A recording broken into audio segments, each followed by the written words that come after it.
Hello, welcome back to Talking Europe. Henry Kissinger once quipped, "Who do I call if I want to call Europe?" Well, EU Council President Antonio Costa intimates that Donald Trump should be calling him. But so far, the US president appears to have given much more of his time to Vladimir Putin than to Costa or to EU Commission Chief Ursula von der Leyen or to EU Foreign Policy Head Kaja Kallas. While Kallas calls Trump's discussion with Putin about Ukraine appeasement, various EU member states are being more cautious, perhaps wanting to leave themselves wiggle room with the Trump administration further down the line. But the result, in terms of optics at least, is that the EU is struggling to speak as one, and even a hastily convened summit of European leaders called by President Macron in Paris ended with no obvious plan. Top diplomats from the Trump administration then met their Russian counterparts in Riyadh, Saudi Arabia, with no Ukrainians present. Well, we're going to discuss all this with two MEPs who work on foreign affairs and on Ukraine. Mark Botenga is a Belgian politician from the left group here in the European Parliament. Welcome to you. Thank you very much. And also Pekka Toveri is a Finnish MEP from the European People's Party. Welcome to you as well. Thank you. Let's first, before I get your reactions, listen to the US Special Envoy for Ukraine and Russia, Keith Kellogg. Can you assure this audience that Ukrainians will be at the table and Europeans will be at the table? The answer to that last question, just as you framed it, the answer is no. The answer to the earlier part of that question is yes. Of course the Ukrainians are going to be at the table. Mark Botenga, so it's very clear Trump doesn't want to give Europe a place at the table, but Europeans are somehow in shock at this? Was this not actually pretty predictable? Well, I think it was. I actually warned for this scenario for several years because, in reaction to the Russian invasion of Ukraine, the European Union has taken a number of measures, the sanctions, arms deliveries, financial support to Ukraine. One thing the European Union has not done is a diplomatic initiative to say, we will take diplomacy seriously because in the end, almost all wars end by diplomacy, and we will take this diplomatic role because it's on our continent, it's close by, it's neighboring country, and so on. And so what's happening then, if you haven't actually prepared for diplomacy, if you haven't actually said, we'll take this initiative, someone else does, you're in complete disarray. And this is what we're seeing today. European Union is being, overrun. Pekka Toveri, is it the Europeans' fault that it has come to this? Well, pretty much. Who else? Our problem is that we haven't had any strategy on how to deal with the war in Ukraine. By saying that we support Ukraine as long as needed, it's not a strategy unless you plan to kill all the Ukrainians by depleting them through the long war. We hadn't had plan which would have included that in one point we can force Russia to negotiate, and what then? And I totally agree. And on this whole diplomatic sequence, so President Macron held actually two summits back-to-back with European leaders, not only from the EU, in Paris. What did you make of that, Mark? Is Macron kind of going solo and making the EU look even more dispersed? Well, the EU is dispersed. Yeah. Let's be very clear. I mean, not everyone was at the table. So it wasn't a European summit. A European summit was also not held in Brussels or in Strasbourg, perhaps, if you want the European Parliament seat over there. So the fact that it's being held in Paris, that not all EU members are part of these discussions, it is indeed Macron trying to say, okay, let me have a role, let's play a part. And then you have other countries going in other directions. We've seen that. It just shows that the European Union really today is indeed without a strategy, without a common foreign policy, and indeed even without a security policy for its own continent. Yeah, and we don't have we are totally in a reactive mood. We react what Russia does, what Trump does, instead of this kind of summit should have done weeks ago, well before Trump administration even took power, to discuss different possibilities and have different scenarios, have a plan. Yeah, I mean, it could have been a sort of coalition of the willing in parallel to the EU, except that there's still no concrete result coming out of it. Exactly, and that's a very bad image that we meet, discuss, no decision. That really doesn't show that the European strength, so to say. One of the things that the Europeans have been discussing is the question of possible troops in Ukraine. Of course, it's something Macron himself has talked about for a long time, regarding French troops at least. Mark, do you think that's a realistic proposal?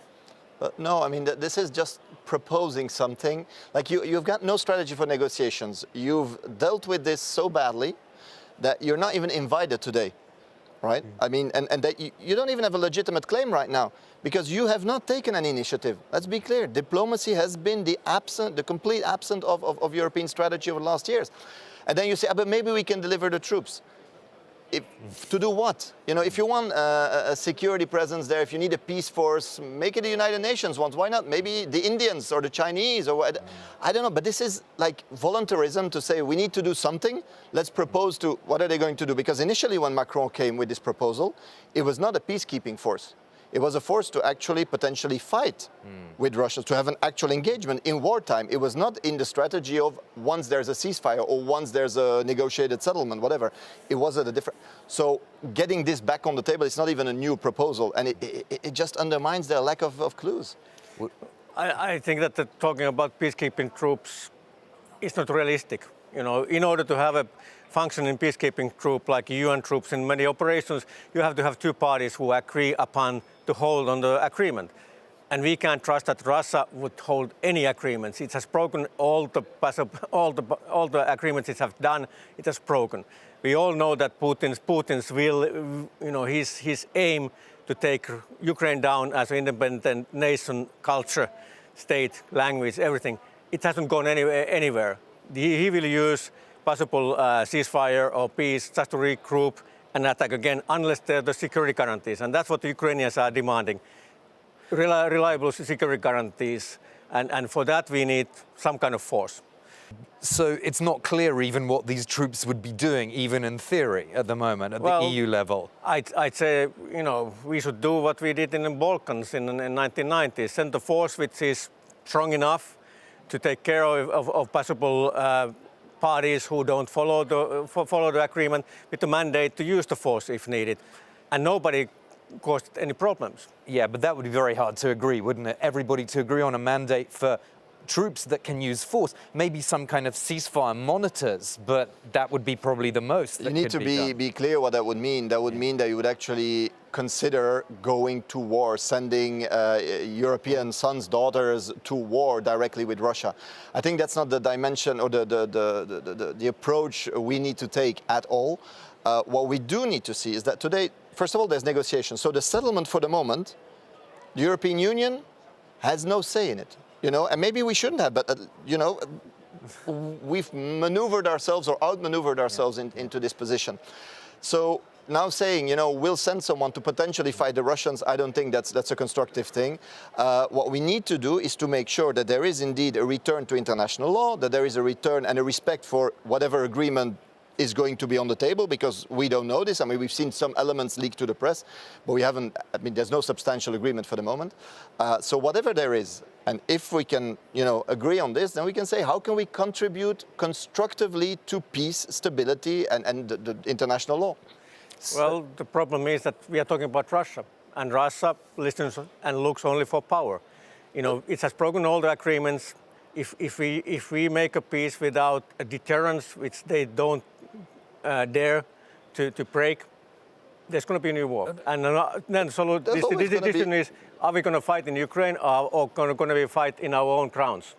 But this is always going to be the topic. I mean, this is why when you make peace agreements, because in every peace agreement you have two warring parties. Sometimes you have one clear aggressor, like here. I mean, Russia invaded illegally. But the thing is, of a peace agreement is to end the war, you know, and to make sure that it's at least frozen, and ideally you go back to the internationally recognized borders and so on. Now it looks that today this is very much off the table. So what you want to do is to, how do you guarantee peace there? We know, and you know, that the Russian armed forces have had massive losses. You know, this war has been very costly for Russia, militarily, economically. So what we need to say is, okay, listen, we want peace on our continent. And why not go back to, you know, older initiatives that worked during the Cold War? The OSCE, the Organization for Security and Cooperation in Europe, that initiative, that spirit at the time done with the Soviet Union that was much more powerful than Russia is now. This could be an alternative to bring back peace and security. And what Putin will look at, well, yeah, the Soviet Union made the mistake of going to these whole agreements and they lost. And his view is that, well, I'm not going to make the same mistake. OSCE was there in the Donetsk 8 years, registering thousands and thousands of peace agreement violations, doing nothing and preventing nothing. Pekka, so just to sum up, because we're running out of time, you were saying before this program, for you, the deterrence doesn't have to be troops on the ground, it could be other things like air power. Just briefly Well, the Ukrainians have very us. cleverly said that the best guarantee is the Ukrainian armed forces, which is supported by Western technology and arms, so that it's strong enough by itself, supported by other capabilities. And we have superior air power in Europe. Just the European NATO is 3 times stronger than the Russian air power. In navies, that's even much bigger. So there are other means than just having thousands of foot soldiers on the ground that we can use.